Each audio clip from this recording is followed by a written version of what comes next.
Hi guys, and welcome to the channel. If you're new to the channel, this is Tarisland, and today we'll be playing World Boss. You can find it on the map.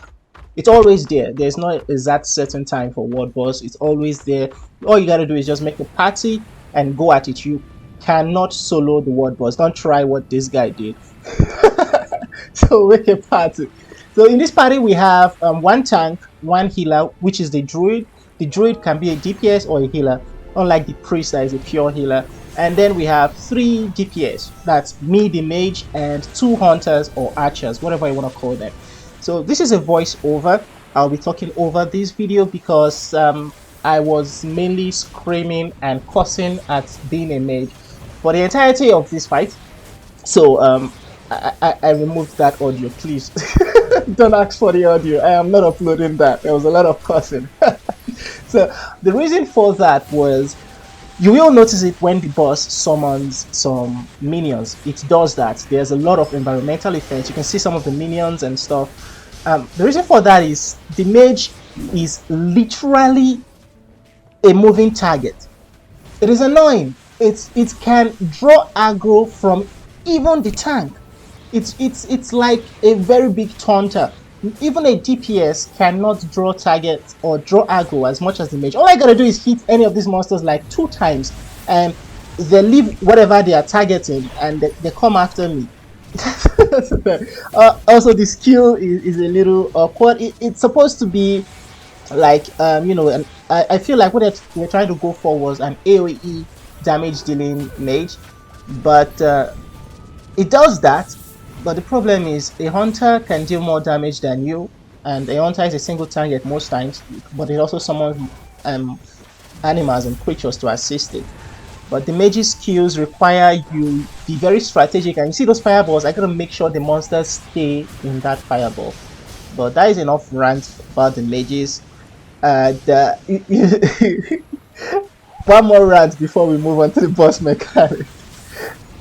You can die as a mage with 2 or 3 hits from even these minions the boss is summoned. You can die as a mage.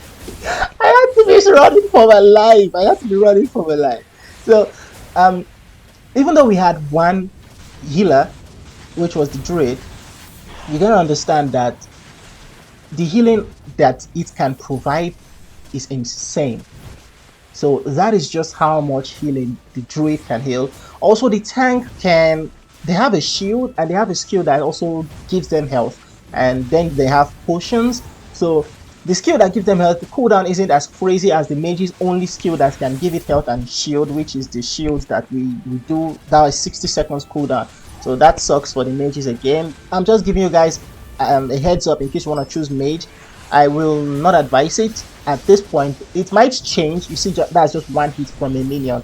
It might change later on, but for now, I don't think so. To be honest, myself, when the game comes out, I might actually play as a druid or a priest. I think those are better and more required for raids and group events. You have to think in the big for the big picture, or is it think at what's the English for this? So you have to look at the big picture when choosing. Actually, either choose to be a tank or a healer, or if you want to go DPS, then probably go the hunter. For now, the hunter I think deals a lot of DPS, and it's more favored in this case, especially in group events, because most of the things you'll be fighting are group events. I don't think there's any solo PvP for now. I haven't participated in any of that. So you can see the boss summons some void stuffs on the ground, some like poison swamps or so. You gotta avoid that, and you see it's gonna drop some lightnings. It's gonna summon creatures. What you need to do at this point is, while the boss summons the creature, the tank should keep the boss's aggro on itself, so the boss doesn't go around attacking random players or mages, because trust me, if you're a mage, it's mainly probably gonna go after you. Then the other players should try and distract the monster, which is, you see what we are doing. Everybody took like 1 or 2 monsters, and the healer should be kept off. You see the druid right there running for his life, going up and down, healing everybody or dropping heals left and right. That is a very good druid, and we kind of sucked a little by letting that happen. I noticed it, and I think I just ignored it at this point. because I saw this other mage was about to get killed, so I had to help him. I probably should have gone for the druid because he's more important than the mage, and a hunter died. Oh man! But anyway, you can actually fight this boss as more than one party. More than one party can attack this boss at the same time, and a party can hold more than 6 people. I think it can hold up to 10 people. I'm not exactly certain. Later on, more people joined this party, and it made things a lot easier. So yeah, that's basically it. You gotta take note about all this, and yeah, you see, I just attacked that monster. The hunter is running for his life, and the other hunter was revived. Also, yeah, I forgot to mention there are fogs like this that this particular boss summons. You need to stay in it because these ones don't damage you. They make your skill do a lot more damage. They buff you actually. And there's one more thing you should take note. Up at the upper left, you can see my health. Underneath my name, my health is 5,000, or well, it's lower than that right now because I lost some health. My health was about 6,000 total, and what is 10,000 there is my mana point. So that reduces, and the gain of the mana points, I don't know about for other classes, but for the mage is very, very low. I think you gain about 3 mana points per second, or per skill. Sometimes you get 3. So it seems 10,000 seems like a lot, and it won't matter. But in long battles like this, as a mage, as a healer, you lose a lot of mana points. And we do have a potion you can purchase, which I will use later on in this to gain mana points. I think it gives you about 3,000 mana points or 3,500 mana points. But the cooldown for you after you use that potion is way too long. So if you're not careful, if the boss prolongs again, you might end up needing to use more of that potion, which I have no problem with because it's quite cheap. Or this is the bad part, if the potion's cooldown is still active, you can't really do anything except default attack as a mage. You can't really do anything, you can't use any skills. I'm hoping maybe they will increase the passive that gives us mana points a little more, and that's the potion right there. I used the one that gives me 3,500. I didn't put it in my quick use slot because it's very close to my E, and sometimes tapping it by mistake it just means I gotta spend more silver, which you can gain quite easily, but it's gonna be a waste to just spend silver. You see, I just touched that monster once and it came after me. It's very funny.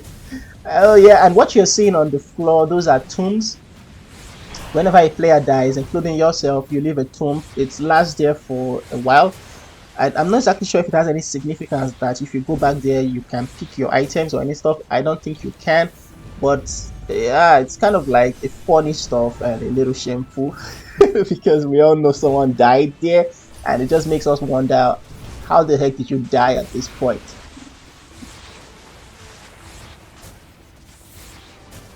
So yeah, that's what those are, in case anyone was wondering.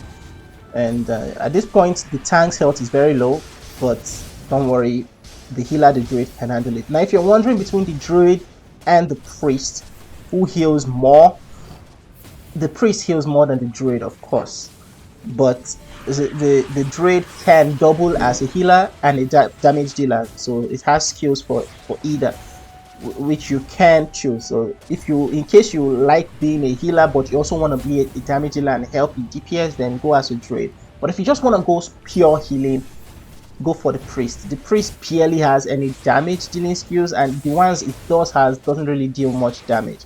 So yeah, the druid is what I think I will go for. I'm still thinking I might go for the priest, but I just want that druid in case I need to do a little DPS and help my team in dungeons with DPS instead of just a pure healer.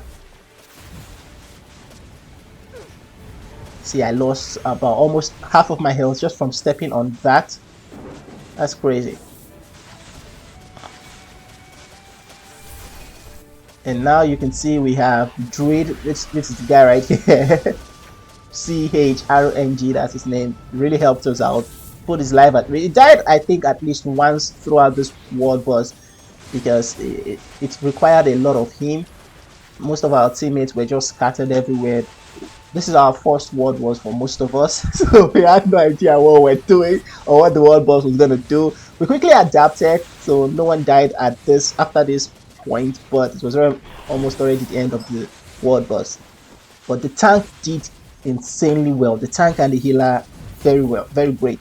Those two stuffs, they made them very strong in this game. The tank's well, the tank's shield is insane. The cooldown isn't that long, and the healing too is great. So you get an equipment from the world boss, and you also get it's like a shadow, so you can use it to increase your Rubik's. You know what? I think I should have a clip of it on the screen right now. Those are the things you get from world boss. I think maybe other world boss might give you different stuff. So I haven't played those other world boss, but this particular one gives you the shard and stuff.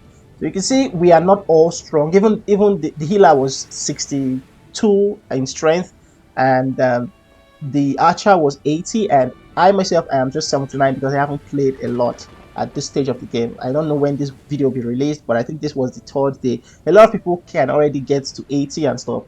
You can buy some equipment and stuff, but we'll talk about equipments and careers later on. Those are very important in the game. This is the reputation screen. I will talk about this in another video as well. So this was World Boss Devourer. It was kind of funny. Again, I'm sorry for doing the talking over the video. Some people might not like that, but I can't leave the original audio because people will there's too much cost in that. Thank you guys so much for watching. You can see the mana potion still has a cooldown. It still has a cooldown. Assuming that boss wasn't dead, it's gonna be crazy. But anyway, thank you guys so much for watching. I hope you've enjoyed this video. It was a little long world boss video. As mean there were more people fighting, we probably would have defeated. Damn it, the boss appeared again. We probably would have killed the world boss a lot faster. So I hope you enjoyed the video. Don't forget to leave a like, subscribe to the channel. If you have any questions or comments, just leave them down there in the comment section. I read all of them. I'll respond to you if needed, or make a video if necessary. I'm gonna get the hell out of here, and take care, guys.